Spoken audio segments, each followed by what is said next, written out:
तो आइए अब आपको फिर ले चलते हैं जम्मू, जहां गिरधारी लाल डोगरा की स्वतंत्रता सेनानी जो थे उनकी स्मृति में जो कार्यक्रम आयोजित किया गया है जम्मू में, उसमें प्रधानमंत्री नरेंद्र मोदी लोगों को संबोधित कर रहे हैं।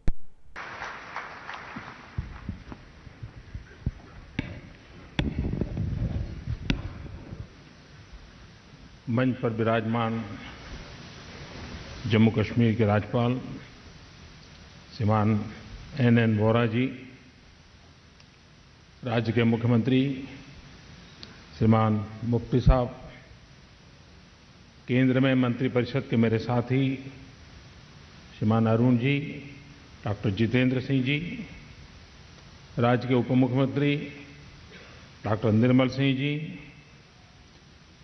देश के वरिष्ठ राजनेता और विचारक डॉक्टर करण सिंह जी, मेरे मित्र श्रीमान गुलाम नबी जी, उपस्थित प्यारे भाई और बहनों, ये कार्यक्रम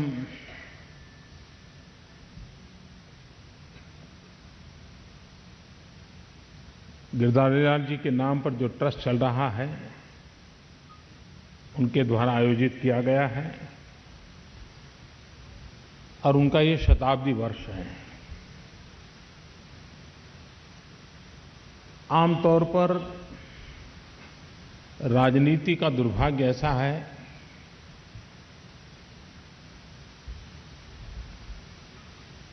कि मरने के बाद बहुत ही कम राजनेता जीवित रहते हैं।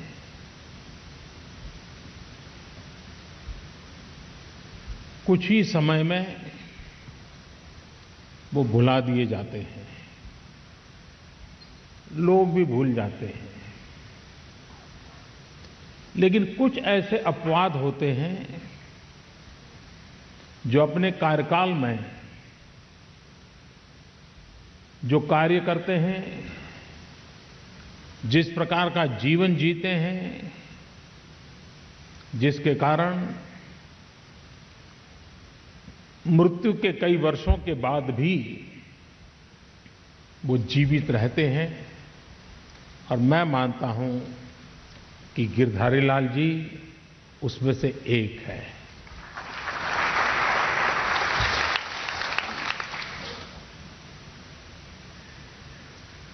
मैं कल यहां आने से पूर्व देख रहा था उनके जीवन की तरफ।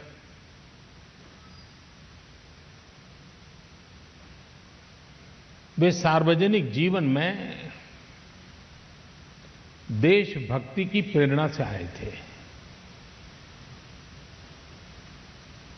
वे तब सार्वजनिक जीवन में आए थे जब लेना, पाना, बनना ये दूर दूर तक नजर नहीं आता था।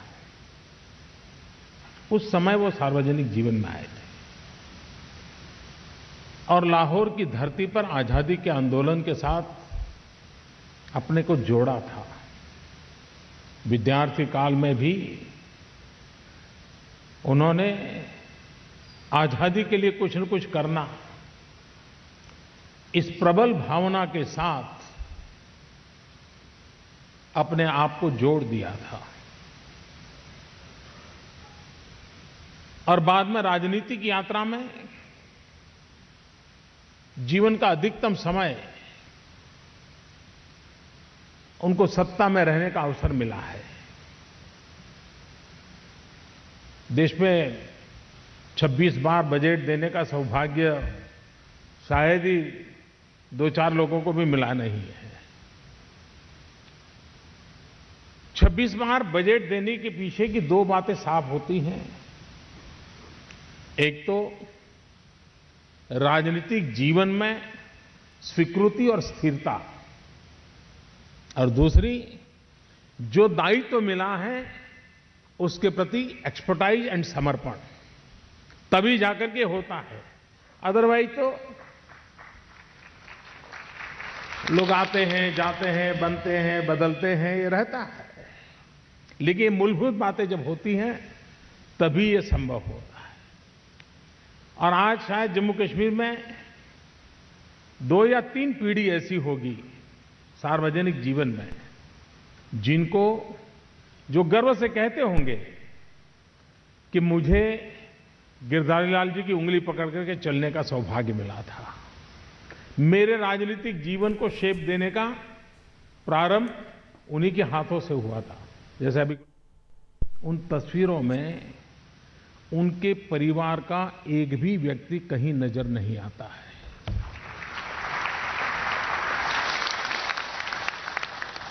ये छोटी बात नहीं है, ये बहुत बड़ी बात है कि इतना लंबे समय का सार्वजनिक जीवन हो, राजनीतिक जीवन हो, सत्ता के गलियारों में हो, देश के सभी पहले प्रधानमंत्रियों के साथ निकट संबंध रहा हो, लेकिन कहीं पर भी राजनीतिक यात्रा में एक भी तस्वीर में परिवार मुझे नजर नहीं आया।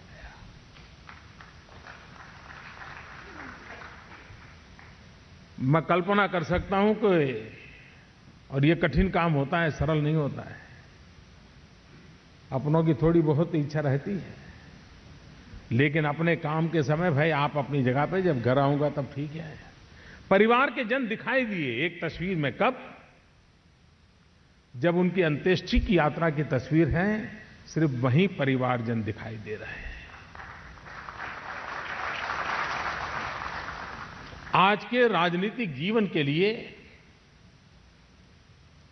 ये अपने आप में एक संदेश है। कभी कभार लोगों को लगता है कि भाई ये शताब्दी मनाना वगैरह क्या होता है। मैं मानता हूं यही सबसे बड़ा सबक होता है कि जब उनके जीवन को याद करते हैं, जो आज नजर नहीं आता है वो वहां नजर आता है, तो शायद कभी उस प्रकार से जीने की इच्छा कर जाती है, उस प्रकार से कुछ काम करने की इच्छा जग जाती है, वहीं से प्रेरणा मिल जाती है।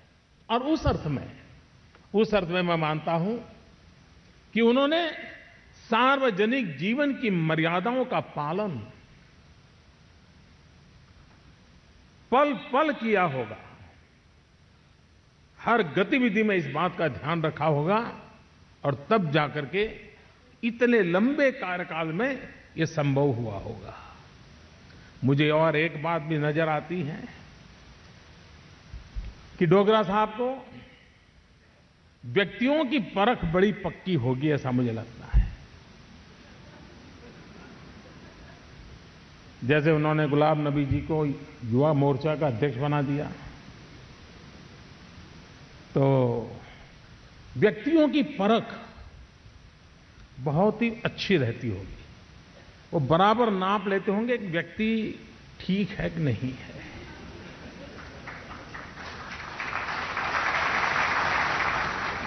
और उसका उदाहरण है उन्होंने जो दामाद चुने हैं।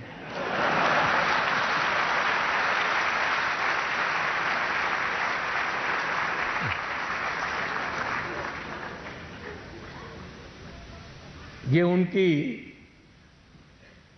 वरना अरुण जी की विचारधारा को और उनकी राजनीतिक विचारधारा को कोई मेल नहीं था।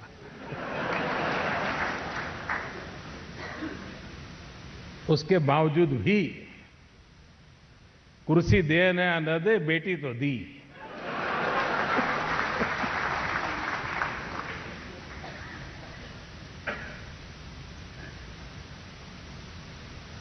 और ये भी विशेषता है कि दामाद ससुर के कारण नहीं जाने जाते और ससुर दामाद के कारण नहीं जाने जाते।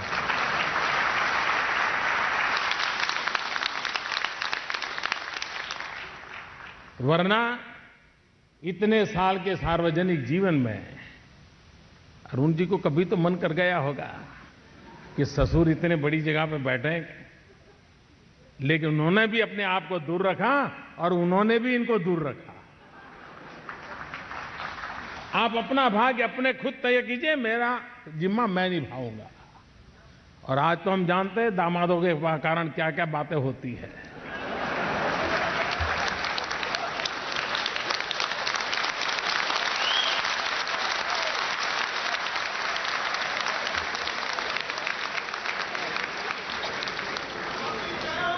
और इसलिए मैं कहता हूं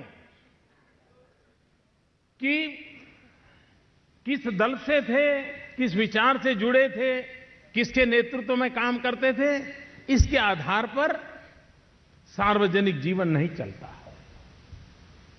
और सार्वजनिक जीवन में एक अहम आवश्यकता है आज देश में, जो चिंता का विषय है, हम हमारी विरासत को बंटने न दें। कभी कभार तो हर कोई सार्वजनिक जीवन का व्यक्ति अपने अपने कालखंड में अपनी अपनी विचारधारा को लेकर के काम करता है, लेकिन वो जीता है देश के लिए, मरता है देश के लिए। हम जो बाद की पीढ़ी के लोग हैं, उनका काम नहीं है कि उनके लिए हम दीवार पैदा करें। हमारे लिए तो वो सभी महापुरुष हैं। उन सभी महापुरुषों ने जिसके लिए देश के लिए काम किया है, आदर और गौरव का विषय होना चाहिए। इसमें कभी छुआछूत नहीं होनी चाहिए। वे नेशनल कॉन्फ्रेंस में थे, कांग्रेस में थे, प्रधानमंत्री को आना चाहिए कि नहीं आना चाहिए? सवाल ये नहीं है, आना इसलिए चाहिए कि उन्होंने अपने जवानी देश के लिए खपाई थी, और इसलिए हमारी विरासतें कभी बंटनी नहीं चाहिए, किसी भी विचार में ना हो। मुझे याद है जब अटल जी की सरकार बनी, पहली बार अटल जी प्रधानमंत्री बने थे, पहली बार या शायद दूसरी, पहली बार 13 दिन के थे या दूसरी बार मुझे याद नहीं रहा। और उसी दिन कम्युनिस्ट पार्टी एक बहुत बड़े नेता, जिनका केरल में स्वर्गवास हो गया, उस समय वो सत्ता में तो नहीं थे, और अभी तो शपथ समारोह पूरा हुआ था। उसी समय अटल जी ने कहा कि आडवाणी जी आप उनके अंत्येष्टि में जाइए, उन्होंने देश के लिए बहुत काम किया है। कम्युनिस्ट पार्टी के नेता थे, भारतीय जनता पार्टी के घोर विरोध करने वाली उनकी विचारधारा थी, लेकिन सरकार बनने के दूसरे ही दिन फूल मालाएं पहनने का कार्यक्रम नहीं, आडवाणी जी को वहां भेजा गया था।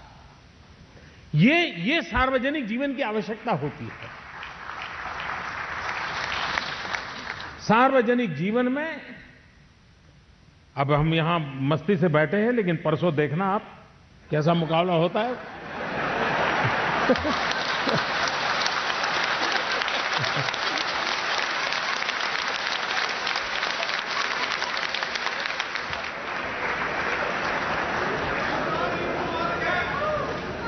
ये लोकतंत्र का सहज गुणधर्म है।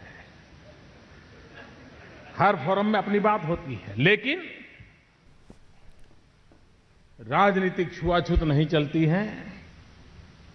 देश के लिए जीने मरने वालों के लिए समान भाव होना जरूरी होता है, उनके प्रति समान सम्मान होना जरूरी होता है, और उसी के तहत डोगरा जी आज होते तो हमारा विरोध करते, शायद उनके दामाद का भी करते, लेकिन उनके जीवन को, उनके कार्य को हम गौरव के साथ देखें, उनसे कुछ सीखें, पाए और आगे बढ़े। इसी एक अपेक्षा के साथ हम सब ऐसे महापुरुषों को याद करते रहें, उनसे प्रेरणा लेते रहें। खबरों की दुनिया में आइए, हमारे साथ कहीं भी और कभी भी जुड़िए। हम मिलेंगे फेसबुक पर, हम दिखेंगे यूट्यूब पर, हमें फॉलो कीजिए ट्विटर पर। खबरों के साथ बने रहिए रात दिन।